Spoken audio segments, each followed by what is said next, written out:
임술련 개띠 선생님들 잘 찾아오셨습니다. 2025년 을사년 개미월 한 해의 절반을 지나며 새로운 물줄기가 흐르는 7월이 시작되었습니다. 상반기 동안 참 많은 고생하셨습니다. 그 성실함과 따뜻한 마음 정말 대단하셨습니다.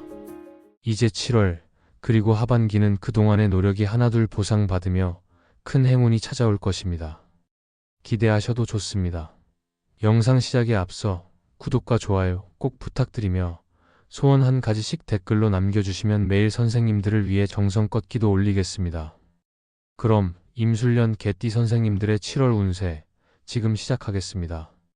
2025년 7월 개미월의 기운은 물과 흙이 조화를 이루며 단단한 기반을 다지는 형상입니다.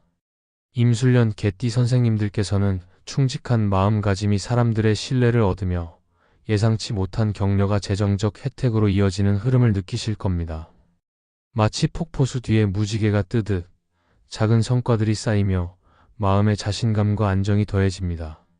상반기 동안 묵혀두었던 고민이나 지지부진했던 일들이 이달에는 한 겹씩 풀리며 해결의 실마리가 보입니다. 다만 개미월의 물기운이 지나치면 감정이 눅눅해질 수 있으니 묵은 감정이나 정리되지 않은 생각이 떠오를 때는 햇빛 아래 산책하거나 집안을 환기하며 마음을 맑게 다스리시길 권합니다. 이달은 차분히 자신을 돌아보며 신뢰를 다지기에 좋은 시기이니 서두르지 말고 흐름에 몸을 맡기되 균형을 잃지 않도록 주의하십시오. 재물운은 충성스러운 개가 주인을 지키듯 이미 확보한 자산을 안전하게 지키는 데서 출발하는 형상입니다. 상반기에 묶여있던 소액 채권이나 돌려받지 못한 비용이 슬그머니 풀려 들어오는 조짐이 보입니다. 특히 부동산 계약이나 장기 적금 같은 안정형 상품을 점검하면 재정의 숨통이 트입니다. 다만 중순 이후 소비 욕구가 갑작스럽게 고개를 들 수 있으니 큰 지출이나 계약은 즉시 결정하지 말고 하루 이틀 숙려한 뒤 움직이시길 권합니다. 재물은 물처럼 흐르는 성질이 있으니 들어오는 돈은 잘 붙잡고 나가는 돈은 신중히 관리하시면 더욱 풍요로운 한 달이 될 것입니다. 작은 저축 계획이나 재무 점검도 이달에 시작하면 단단한 기반이 됩니다. 건강운은 허리와 다리 근육, 혈액순환이 관건입니다. 장마철의 습한 기운이 관절을 무겁게 만들 수 있으니 앉아있는 시간이 길어지면 일어나 가벼운 스트레칭으로 긴장을 풀어주시길 권합니다. 개미월의 물기운은 소화기에도 영향을 줄 수 있으니 기름진 음식이나 차가운 음료는 피하시고 따뜻한 보리차나 현미차로 속을 달래는 식단을 유지하면 좋겠습니다.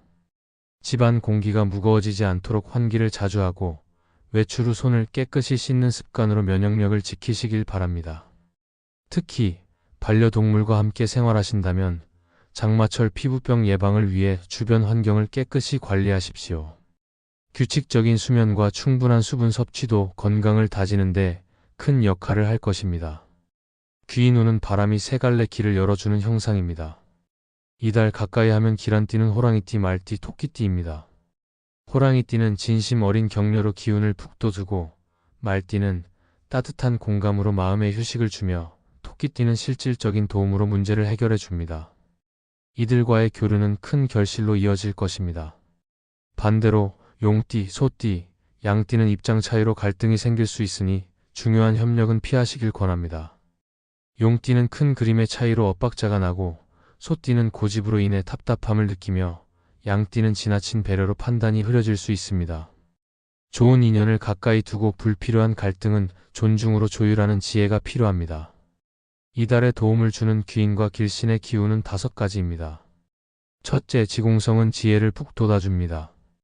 둘째, 천광기인은 뜻밖의 귀인을 이어주며 새로운 기회를 열어줍니다. 셋째, 봉성은 명예운을 밝혀줍니다. 넷째, 귀수성은 여행운을 도와줍니다. 다섯째, 풍호덕은 재정운을 부드럽게 다듬어줍니다. 이 기운들을 잘 활용하시면 일이 수월하게 풀릴 것입니다. 길한 날짜는 7날로 3일, 8일, 13일, 17일, 22일, 26일, 31일이 좋습니다. 이 날들은 중요한 결정이나 약속을 잡기에 적합하며 특히 13일과 22일은 이사, 계약, 정부 신청에 유리합니다. 이 날들을 활용하시면 일이 한결 순조로울 것입니다. 조심해야 할 점은 2가지입니다. 첫째, 책임감이 큰 만큼 과로를 부를 수 있으니 일정표에 휴식을 명시하십시오.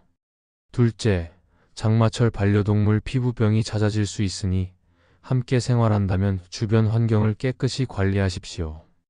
이 두 가지를 유의하시면 7월은 신뢰와 보람으로 빛나는 달이 될 것입니다.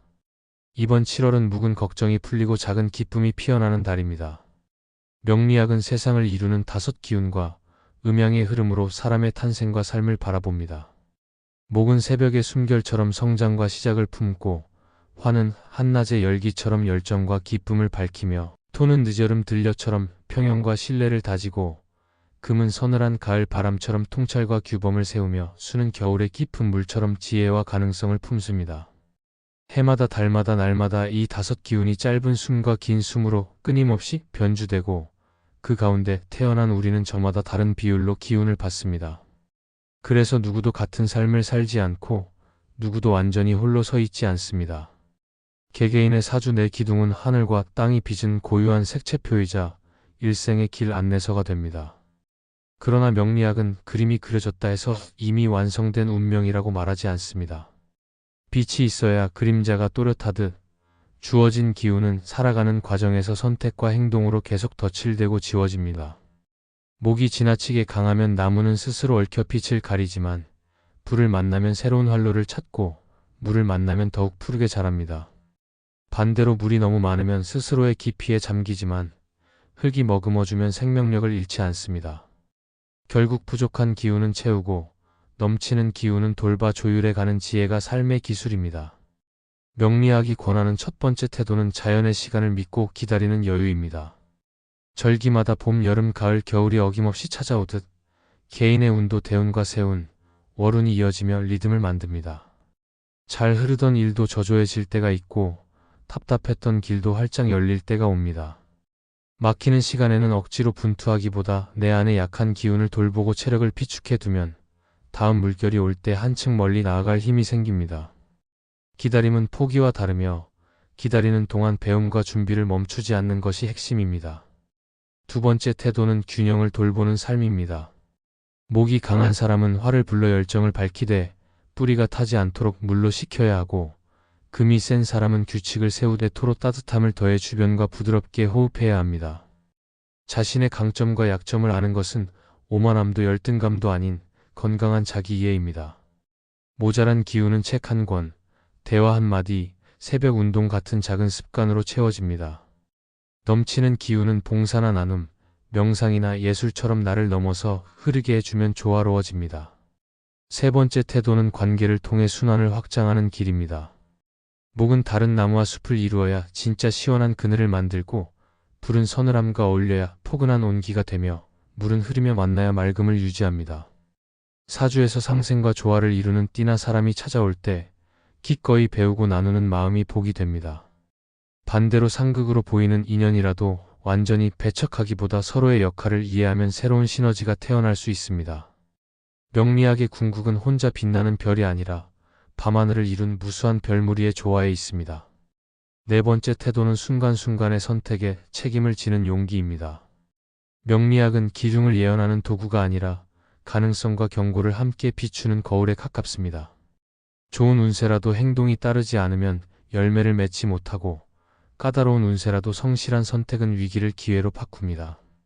목의 날에는 배우고 열정을 키우고, 화의 날에는 사랑하고 표현하며, 토의 날에는 정리하고 다지고, 금의 날에는 판단하고 결정을 내리고, 수의 날에는 쉬고 돌아보며 아이디어를 품어보는 식으로 하루를 오행의 호흡에 맞추어 살아도 좋습니다. 마지막으로 명리학이 전해주는 가장 큰 선물은 희망입니다. 모든 사주에는 밝은 구석이 있고 모든 인생에는 회복의 시간을 품고 있습니다.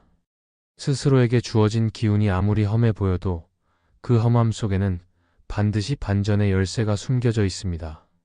물속 깊이 잠긴 씨앗은 봄의 온도를 만나야만 싹을 틔우듯 당신의 삶도 때가 오면 눈부시게 꽃 피울 준비를 이미 마쳤습니다. 중요한 것은 그때를 맞이할 체력과 마음가짐, 그리고 세상과 나를 함께 사랑하는 따뜻한 시선입니다. 그러니 오늘부터 작은 결심 하나를 품어보세요.